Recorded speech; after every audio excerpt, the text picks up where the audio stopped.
Trade Unionism by Anton Pannekoek. First published January 1936. How must the working class fight capitalism in order to win? This is the all-important question facing the workers every day. What efficient means of action, what tactics can they use to conquer power and defeat the enemy? No science, no theory, could tell them exactly what to do. But spontaneously and instinctively, by feeling out, by sensing the possibilities, they found their ways of action. And as capitalism grew and conquered the earth and increased its power, the power of the workers also increased. New modes of action, wider and more efficient, came up beside the old ones. It is evident that with changing conditions, the forms of action, the tactics of the class struggle have to change also. Trade unionism is the primary form of labor movement in fixed capitalism. The isolated worker is powerless against the capitalistic employer. To overcome this handicap, the workers organize into unions. The union binds the workers together into common action, with the strike as their weapon. Then the balance of power is relatively equal, or is sometimes even heaviest on the side of the workers, so that the isolated small employer is weak against the mighty union. Hence in developed capitalism, trade unions and employers' unions, associations, trusts, corporations, etc., stand as fighting powers against each other. Trade unionism first arose in England, where industrial capitalism first developed. Afterward it spread to other countries, as a natural companion of capitalist industry. In the United States there were very special conditions. In the beginning, the abundance of free unoccupied land, open to settlers, made for a shortage of workers in the towns and relatively high wages and good conditions. The American Federation of Labor became a power in the country, and generally was able to uphold a relatively high standard of living for the workers who were organized in its unions. It is clear that under such conditions the idea of overthrowing capitalism could not for a moment arise in the minds of the workers. Capitalism offered them a sufficient and fairly secure living. They did not feel themselves a separate class whose interests were hostile to the existing order. They were part of it. They were conscious of partaking in all the possibilities of an ascending capitalism in a new continent. There was room for millions of people, coming mostly from Europe. For these increasing millions of farmers, a rapidly increasing industry was necessary, where, with energy and good luck, workmen could rise to become free artisans, small businessmen, even rich capitalists. It is natural that here a true capitalist spirit prevailed in the working class. The same was the case in England. Here it was due to England's monopoly of world commerce and big industry, to the lack of competitors on the foreign markets, and to the possession of rich colonies, which brought enormous wealth to England. The capitalist class had no need to fight for its profits and could allow the workers a reasonable living. Of course, at first, fighting was necessary to urge this truth upon them, but then they could allow unions and grant wages in exchange for industrial peace. So here also the working class was imbued with the capitalist spirit. Now this is entirely in harmony with the innermost character of trade unionism. Trade unionism is an action of the workers, which does not go beyond the limit of capitalism. Its aim is not to replace capitalism by another form of production, but to secure good living conditions within capitalism. Its character is not revolutionary, but conservative. Certainly, trade union action is class struggle. There is a class antagonism in capitalism. Capitalists and workers have opposing interests. Not only on the question of conservation of capitalism, but also within capitalism itself, with regard to the division of the total product. The capitalists attempt to increase their profits, the surplus value, as much as possible, by cutting down wages and increasing the hours or the intensity of labor. On the other hand, the workers attempt to increase their wages and to shorten their hours of work. The price of labor power is not a fixed quantity, though it must exceed a certain hunger minimum, and it is not paid by the capitalists of their own free will. Thus this antagonism becomes the object of a contest, the real class struggle. It is the task, the function of the trade unions to carry on this fight. Trade unionism was the first training school in proletarian virtue, in solidarity as the spirit of organized fighting. It embodied the first form of proletarian organized power. In the early English and American trade unions this virtue often petrified and degenerated into a narrow craft corporation, a true capitalistic state of mind. It was different, however, where the workers had to fight for their very existence, where the utmost efforts of their unions could hardly uphold their standard of living, where the full force of an energetic, fighting, and expanding capitalism attacked them. That they had to learn the wisdom that only the revolution could definitely save them. So there comes a disparity between the working class and trade unionism. The working class has to look beyond capitalism.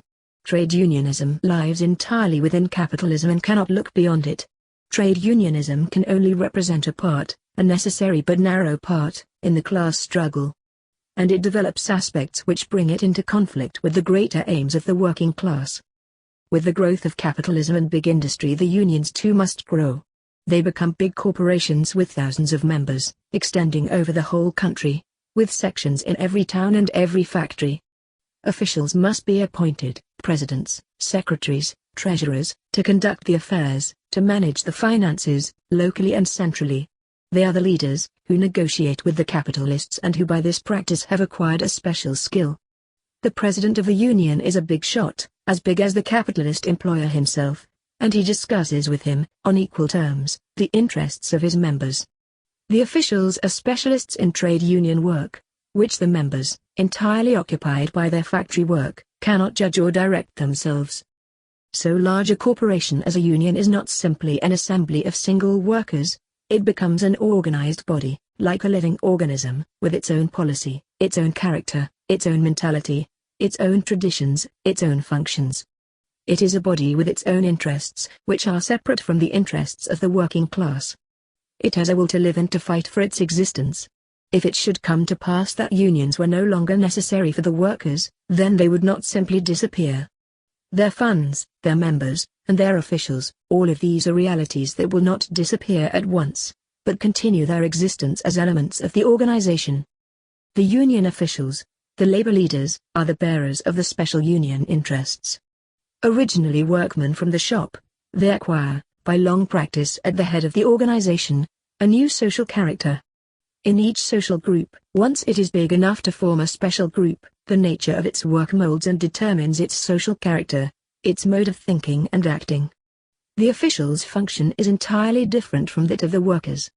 They do not work in factories, they are not exploited by capitalists, their existence is not threatened continually by unemployment. They sit in offices, in fairly secure positions. They have to manage corporation affairs and to speak at workers' meetings and discuss with employers. Of course, they have to stand for the workers, and to defend their interests and wishes against the capitalists. This is, however, not very different from the position of the lawyer who, appointed secretary of an organization, will stand for its members and defend their interests to the full of his capacity. However, there is a difference. Because many of the labor leaders came from the ranks of workers, they have experienced for themselves what wage slavery and exploitation means. They feel as members of the working class, and the proletarian spirit often acts as a strong tradition in them. But the new reality of their life continually tends to weaken this tradition. Economically they are not proletarians anymore. They sit in conferences with the capitalists, bargaining over wages and hours, pitting interests against interests, just as the opposing interests of the capitalist corporations are weighed one against another. They learn to understand the capitalist's position just as well as the worker's position. They have an eye for the needs of industry. They try to mediate. Personal exceptions occur, of course, but as a rule they cannot have that elementary class feeling of the workers, who do not understand and weigh capitalist interests against their own, but will fight for their proper interests. Thus they get into conflict with the workers. The labor leaders in advanced capitalism are numerous enough to form a special group or class with a special class character and interests. As representatives and leaders of the unions, they embody the character and the interests of the unions. The unions are necessary elements of capitalism, so the leaders feel necessary too, as useful citizens in capitalist society. The capitalist function of unions is to regulate class conflicts and to secure industrial peace. So labor leaders see it as their duty as citizens to work for industrial peace and mediate in conflicts. The test of the union lies entirely within capitalism, so labor leaders do not look beyond it. The instinct of self-preservation, the will of the unions to live and to fight for existence, is embodied in the will of the labor leaders to fight for the existence of the unions. Their own existence is indissolubly connected with the existence of the unions. This is not meant in a petty sense, that they only think of their personal jobs when fighting for the unions. It means that primary necessities of life and social functions determine opinions. Their whole life is concentrated in the unions. Only here have they a task.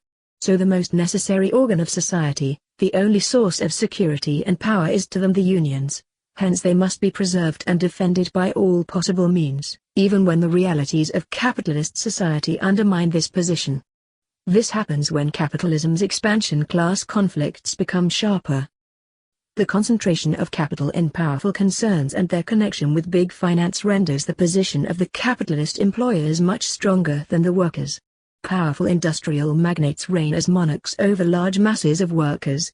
They keep them in absolute subjection and do not allow their men to go into unions.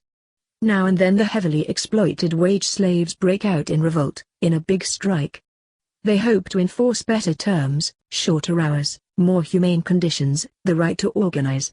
Union organizers come to aid them. But then the capitalist masters use their social and political power. The strikers are driven from their homes. They are shot by militia or hired thugs. Their spokesmen are railroaded into jail. Their relief actions are prohibited by court injunctions.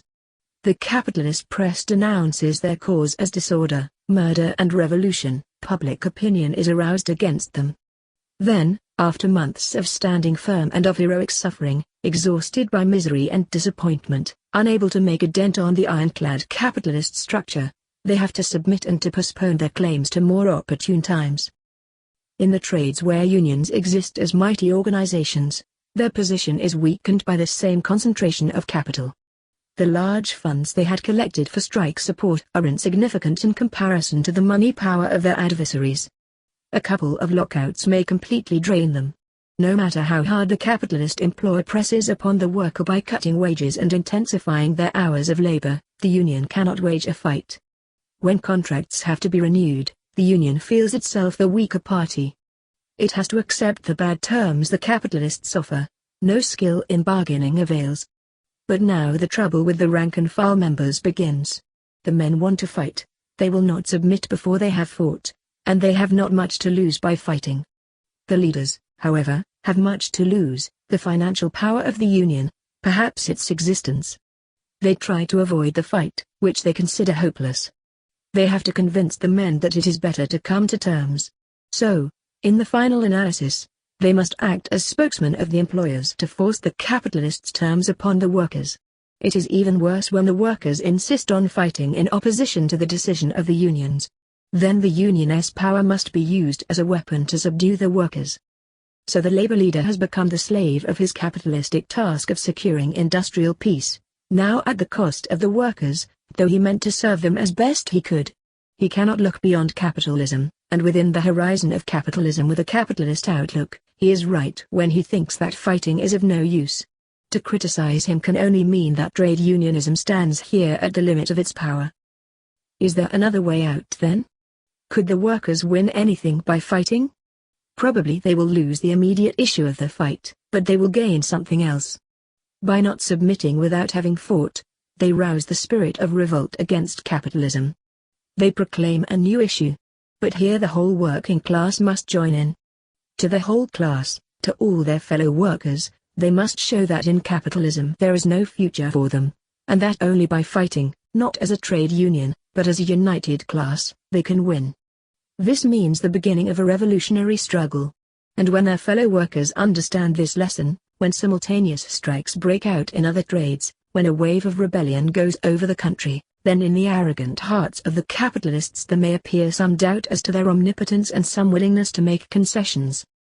The trade union leader does not understand this point of view, because trade unionism cannot reach beyond capitalism. He opposes this kind of fight. Fighting capitalism in this way means at the same time rebellion against the trade unions. The labor leader stands beside the capitalist in their common fear of the workers' rebellion. When the trade unions fought against the capitalist class for better working conditions, the capitalist class hated them, but it had not the power to destroy them completely. If the trade unions would try to raise all the forces of the working class in their fight, the capitalist class would persecute them with all its means. They may see their actions repressed as rebellion, their offices destroyed by militia, their leaders thrown in jail and fined, their funds confiscated. On the other hand, if they keep their members from fighting, the capitalist class may consider them as valuable institutions, to be preserved and protected, and their leaders as deserving citizens. So the trade unions find themselves between the devil and the deep blue sea, on the one side persecution, which is a tough thing to bear for people who meant to be peaceful citizens, on the other side, the rebellion of the members, which may undermine the unions. The capitalist class, if it is wise, will recognize that a bit of sham fighting must be allowed to uphold the influence of the labor leaders over the members. The conflicts rising here are not anyone's fault, they are an inevitable consequence of capitalist development. Capitalism exists, but it is at the same time on the way to ruin. It must be fought as a living thing, and at the same time, as a transitory thing. The workers must wage a steady fight for wages and working conditions, while at the same time communistic ideas, more or less clear and conscious, awaken in their minds. They cling to the unions, feeling that these are still necessary, trying now and then to transform them into better fighting institutions. But the spirit of trade unionism, which is in its pure form a capitalist spirit, is not in the workers. The divergence between these two tendencies in capitalism and in the class struggle appears now as a rift between the trade union spirit, mainly embodied in their leaders, and the growing revolutionary feeling of the members. This rift becomes apparent in the opposite positions they take on various important social and political questions. Trade unionism is bound to capitalism, it has its best chances to obtain good wages when capitalism flourishes. So in times of depression it must hope that prosperity will be restored, and it must try to further it. To the workers as a class, the prosperity of capitalism is not at all important. When it is weakened by crisis or depression, they have the best chance to attack it, to strengthen the forces of the revolution, and to take the first steps towards freedom. Capitalism extends its dominion over foreign continents, seizing their natural treasures in order to make big profits. It conquers colonies, subjugates the primitive population and exploits them, often with horrible cruelties. The working class denounces colonial exploitation and opposes it, but trade unionism often supports colonial politics as a way to capitalist prosperity. With the enormous increases of capital in modern times, colonies and foreign countries are being used as places in which to invest large sums of capital. They become valuable possessions as markets for big industry and as producers of raw materials. A race for getting colonies, a fierce conflict of interests over the dividing up of the world arises between the great capitalist states. In these politics of imperialism, the middle classes are whirled along in a common exaltation of national greatness. Then the trade unions side with the master class, because they consider the prosperity of their own national capitalism to be dependent on its success in the imperialist struggle. For the working class, imperialism means increasing power and brutality of their exploiters. These conflicts of interests between the national capitalisms explode into wars. World war is the crowning of the policy of imperialism. For the workers, war is not only the destruction of all their feelings of international brotherhood, it also means the most violent exploitation of their class for capitalist profit. The working class, as the most numerous and the most oppressed class of society, has to bear all the horrors of war. The workers have to give not only their labor power, but also their health and their lives. Trade unions, however, in war must stand upon the side of the capitalist. Its interests are bound up with national capitalism, the victory of which it must wish with all its heart. Hence it assists in arousing strong national feelings and national hatred. It helps the capitalist class to drive the workers into war and to beat down all opposition. Trade unionism abhors communism. Communism takes away the very basis of its existence. In communism, in the absence of capitalist employers, there is no room for the trade union and labor leaders.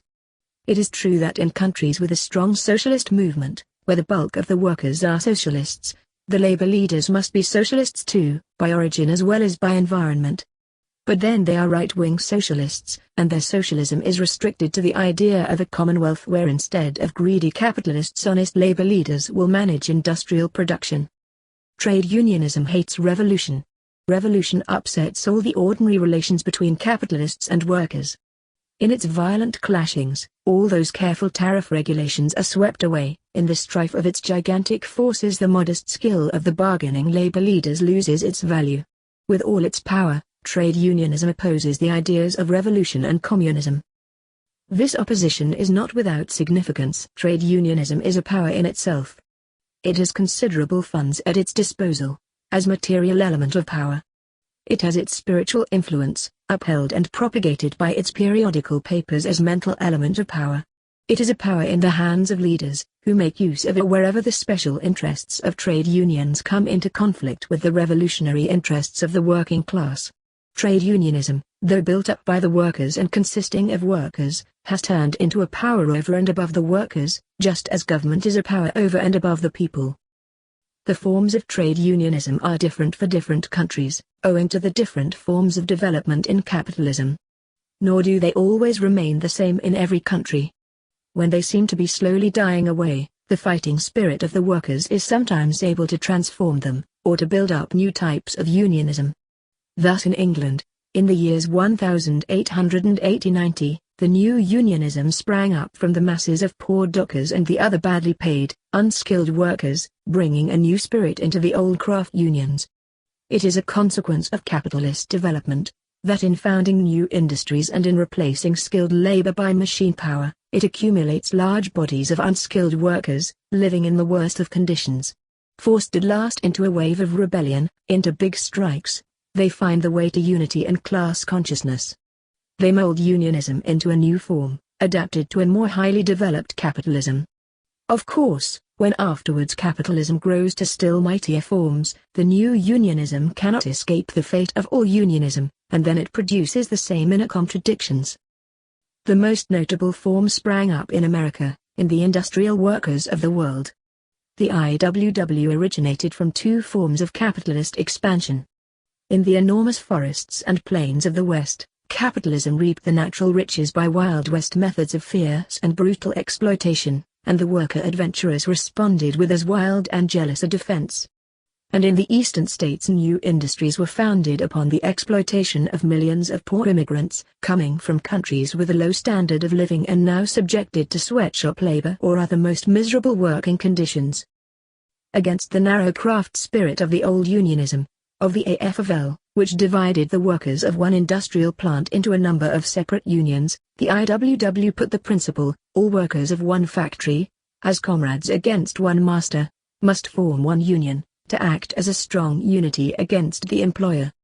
Against the multitude of often jealous and bickering trade unions, the IWW raised the slogan, one big union for all the workers. The fight of one group is the cause of all. Solidarity extends over the entire class. Contrary to the haughty disdain of the well-paid old American skilled labor towards the unorganized immigrants, it was these worst-paid proletarians that the IWW led into the fight. They were too poor to pay high fees and build up ordinary trade unions.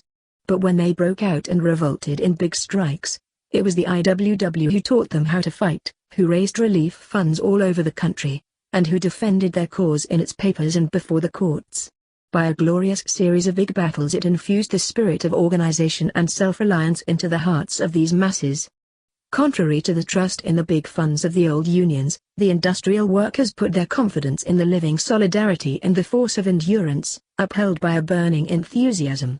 Instead of the heavy stone-mason buildings of the old unions, they represented the principle of flexible construction, with a fluctuating membership, contracting in time of peace, swelling and growing in the fight itself. Contrary to the conservative capitalist spirit of trade unionism, the industrial workers were anti-capitalist and stood for revolution. Therefore they were persecuted with intense hatred by the whole capitalist world. They were thrown into jail and tortured on false accusations. A new crime was even invented on their behalf, that of criminal syndicalism.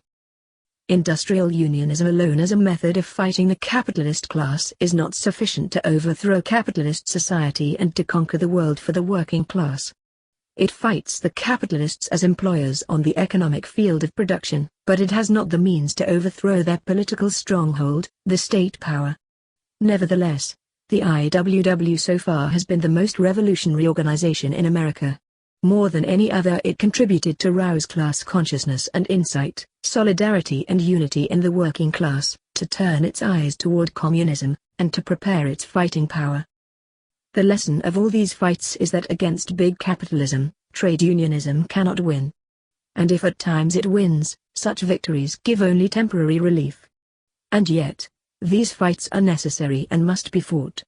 To the bitter end, no, to the better end. The reason is obvious. An isolated group of workers might be equal to a fight against an isolated capitalist employer.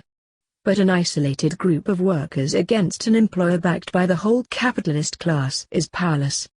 And such is the case here. The state power, the money power of capitalism, public opinion of the middle class, excited by the capitalist press, all attack the group of fighting workers. But does the working class back the strikers? The millions of other workers do not consider this fight as their own cause.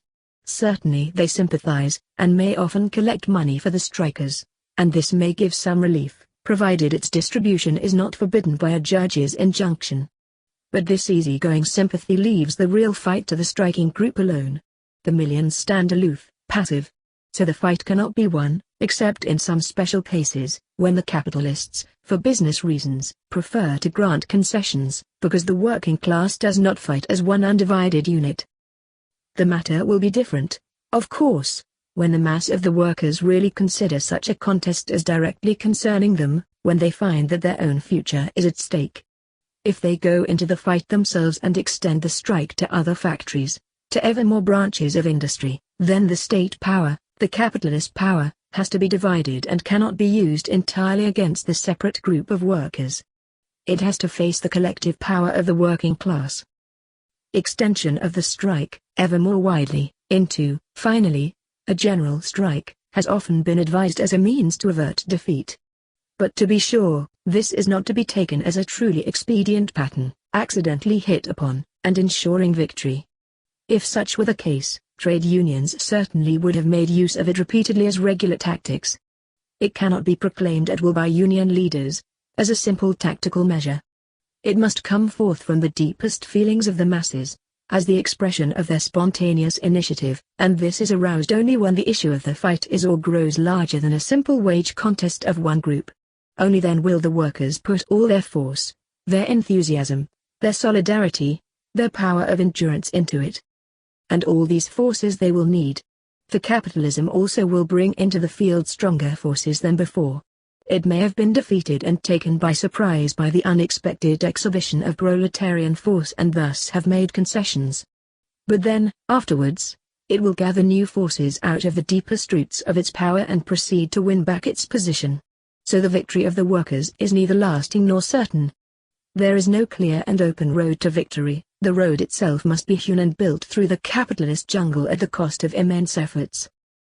But even so, it will mean great progress. A wave of solidarity has gone through the masses.